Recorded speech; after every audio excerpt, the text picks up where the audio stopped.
In vain do they worship me, teaching for doctrines the commandments of men. Now, beloved, within the Adventist church, we see things in our church these days like women can be pastors and elders and deacons because Paul had an androcentric, sexist, male-oriented mindset when he wrote the letter of Paul, of the Pauline epistles in Timothy. I suffer not a woman to teach, nor to usurp authority over a man, but to be in silence. 1 Timothy 2:12. And also 1 Timothy 3:1-7, when he said it clearly there that, a bishop must be blameless, the husband of one wife, having faithful children, not accused of riot or unruly, which clearly defines that a bishop must be the husband of one wife, which must be a man. And then 1 Corinthians 14:34-35 states, let your women keep silence in all the churches, for it is commanded unto them not to speak, and if they learn anything at home, let them ask their husbands. And also Titus 1:5-6 states that as I left thee in Crete, that you should ordain elders. Let an elder be the husband of one wife, having faithful children, not accused of riot or unruly.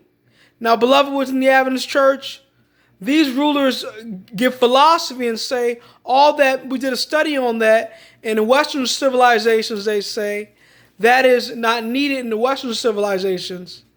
So, beloved, they're downplaying the word. They're philosophizing the word. The Bible has absolute truth.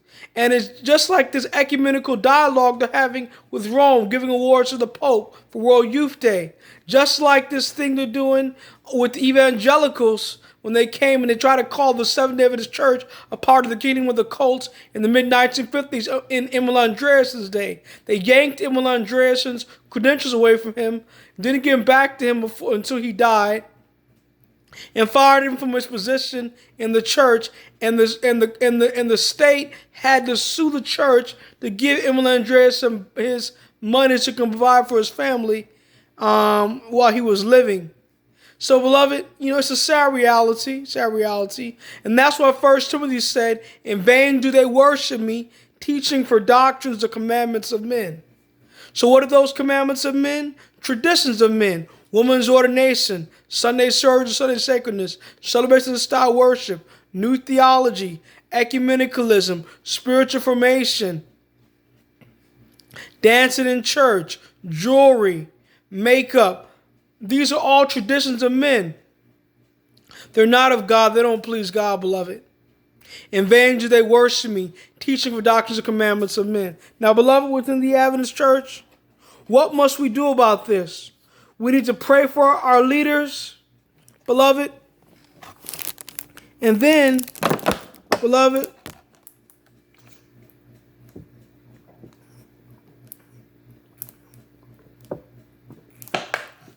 we need to pray for ourselves that we're not deceived in these last day deceptions, and that we're not deceived by the Antichrist power, the Jesuit power that has formidable foes to undermine the Protestant Reformation, and that's controlling even Seventh-day Adventist schools that are in our schools, teaching new theology, teaching things like we can't overcome sin, and Jesus Christ is not in the most holy place. Probation has already closed upon these Seventh-day Adventist leaders since spring 2019, when they are complicit with the women's ordination apostasy and supported Sunday sacredness or Sunday service practices in the church, and ecumenicalism and spiritual formation and new theology practices in the church. So probation has already closed upon them, beloved.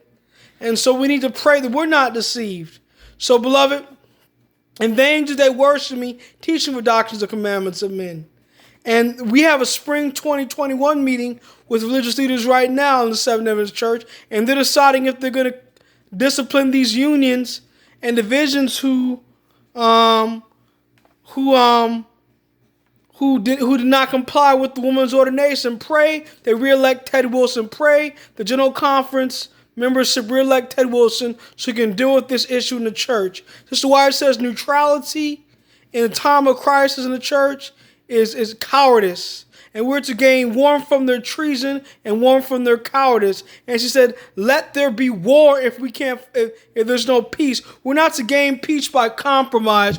We're not to take jobs in Seventh-day Adventist conferences that support women commissioning, women's ordination simply so we can get into the church and have a position and be called doctor and pastor and elder in the church and deacon in the church, beloved. We're not to do that. Jesus says, these men, beware of the scribes who come in long robes and devour widows' houses and for pretense make prayers. They shall receive the greater condemnation. Beware of the scribes. And then he said, I know you. You're the men that likes all men to speak well of you. And then he says, woe when all men shall speak well of you. So Jesus Christ is a man of sorrows and acquainted with grief. Men just do not want the plain testimonies of the scriptures. They want what a man says and not what God has stated, beloved. They want to attack the minister for giving the straight testimony. They don't want to hear the straight testimony. Sister Wyatt says in early writings, a chapter called The Shaking, that they will rise up against the straight testimony, leadership, and call and say, because their authority is questioned as a popular ministry, and get the sin-loving multitudes to abhor and revile those who give the straight testimony in the church. That's happening to me, beloved. That's why I can't get a bachelor's at Oakland University in ministerial theology, because I stood up against Sunday Surge. I stood up against ecumenicalism. I stood up against new theology, and that's why I can only get 2 associates.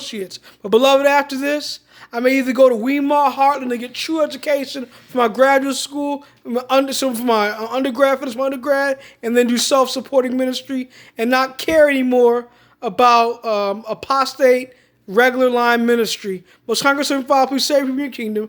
Please let them read the Bible and the prophets themselves. Please let them give the hearts to Christ. Please let them get to the Bible and overcome sin and stand up for the truth and not be deceived by the judge of infiltration in the Adventist church. Jesus Christ, my prayer, man. Maranatha, God bless.